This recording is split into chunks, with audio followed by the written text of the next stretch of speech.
Oke, mari kita bedah topik yang seru banget kali ini. Kita bakal jalan-jalan ngeliat gimana sih kebiasaan yang kelihatannya sepele, kayak dengerin lagu pas lagi belajar, ternyata punya dampak yang jauh lebih besar dari yang kita kira. Kita bakal cari tahu gimana musik bisa jadi semacam perisai pelindung buat otak kita sampai di usia senja nanti. Jadi ini bukan sekedar ngomongin hiburan aja ya, tapi eksplorasi kognitif yang bener-bener penting buat kita semua. Coba jujur deh, saat ini, apakah kalian punya satu playlist andalan yang wajib banget diputar kalau lagi butuh fokus tingkat tinggi? Kita semua kayaknya pernah ngalamin momen frustrasi itu kan? Momen di mana kita harus baca buku teks setebal batu bata, terus secara refleks tangan kita langsung pasang earphone. Tapi pertanyaannya gini, apakah dengerin musik itu beneran bantu otak kita nyerap informasi? Atau jangan-jangan diam-diam dia malah jadi sumber distraksi terbesar buat otak kita? Bagian pertama, sains di balik lirik yang nempel di otak. Oke, kita langsung selami aja ke dalam otak kita secara mikroskopis buat ngelihat apa yang sebenarnya terjadi. Pernah kepikiran nggak sih soal hal yang super dekat sama keseharian kita ini? Kalian pasti bisa dengan gampang hafal lirik lagu pop yang temponya cepet banget, bahkan mungkin cuma dalam 2 atau 3 kali denger. Hebatnya lagi, lagu yang kalian denger 10 tahun lalu aja masih hafal di luar kepala. Tapi giliran suruh nginget materi kuliah atau presentasi dari setengah jam yang lalu, susahnya minta ampun. Kenapa sih otak kita milih-milih banget kayak gini? Dan ini ngilustrasiin dengan brilian banget perbedaan mendasar dari cara otak kita memproses dua jenis informasi itu. Kalau musik, polanya itu gampang ditebak, ada rimanya, dan secara natural langsung memicu dopamin di otak kita. Bikin happy kan? Nah, sebaliknya, format kuliah atau buku teks itu bentuknya prosa. Alurnya kadang nggak ketebak, dan ya jujur aja sering banget kerasa kayak beban atau tugas berat buat otak. Rahasia pertamanya ada di konsep ilmiah yang namanya prosodi. Singkatnya, prosodi itu struktur ritme dan rima dalam musik yang fungsi aslinya tuh jadi alat bantu memori yang super kuat.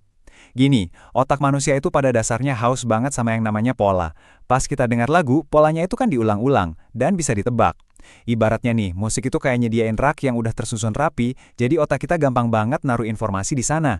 Makanya lirik lagu bisa nempel banget di kepala dibandingin kalimat biasa. Tapi ini bukan cuma soal pola loh, ada unsur perasaannya juga.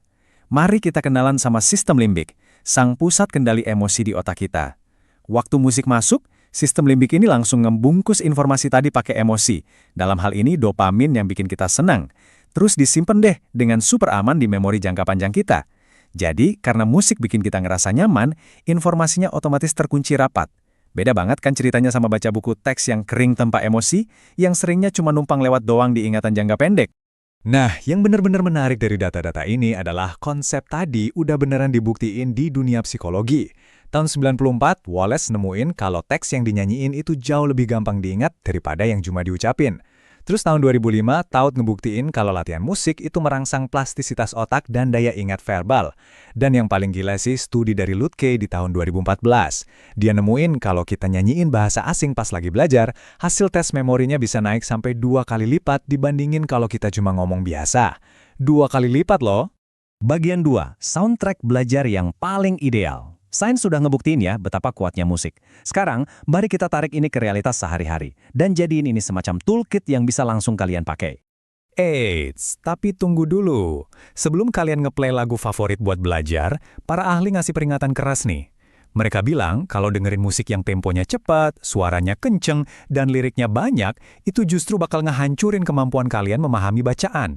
Jadi, kalau kalian lagi nyoba mahamin sastra yang rumit atau buku teks yang padat, lagu pop kesukaan kalian malah bakal rebutan fokus sama kata-kata yang lagi kalian baca. Jadi, ini dia panduan praktisnya yang mungkin mau kalian screenshot sekarang juga. Pertama, hindarin banget lagu yang ada liriknya pas lagi baca. Kedua, pilih tempo yang santai atau lambat.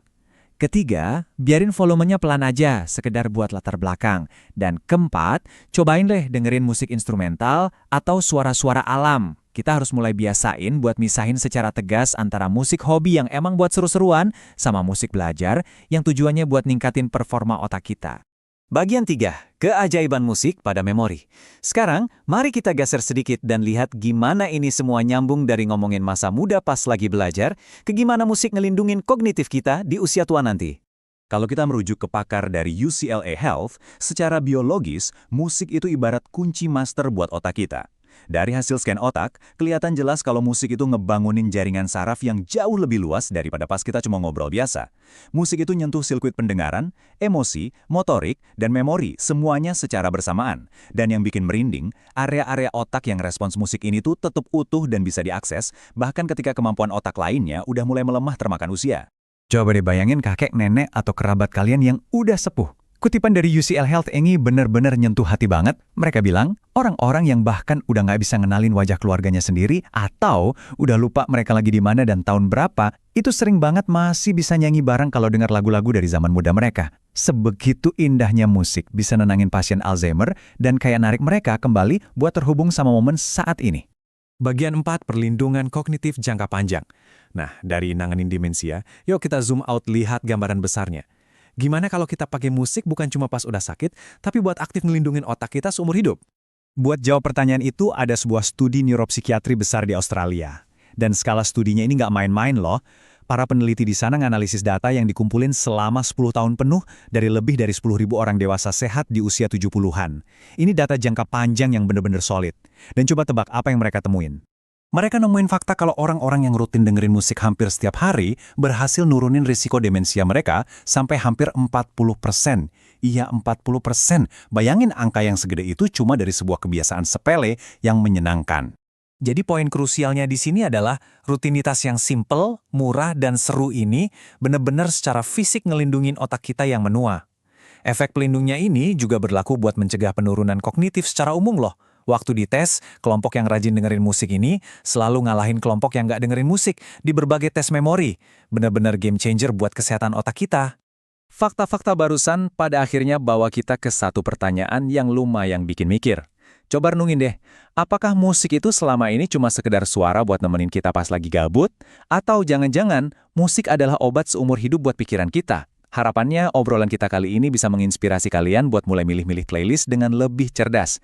Dan yang paling penting, sebarkan alat kognitif yang luar biasa ini ke orang-orang yang kalian sayang. Karena jujur aja, masa depan otak kita mungkin banget bergantung sama apa yang kita dengerin hari ini.